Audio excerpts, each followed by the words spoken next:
How to fix screen going black while gaming on Windows 10 or 11.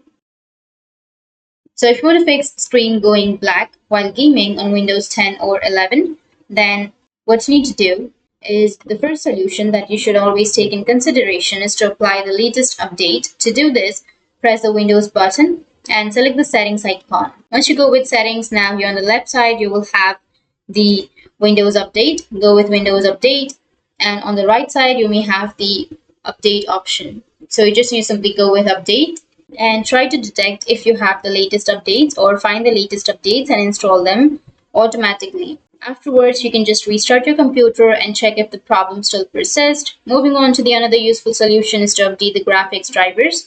To remove this, right click on your Windows button and select the device manager option. Once you're under the device manager, now from this list of the device manager, you just need to simply go with display adapters and go with the problematic device and select the update driver option and go with search automatically for drivers, and Windows will try to find the best available drivers on your PC. Afterwards, after installing them, make sure to restart your computer and check if the problem still persists. And lastly, another useful solution is to uninstall and reinstall your graphics drivers. To do this, right click on your Windows button and then again select device manager.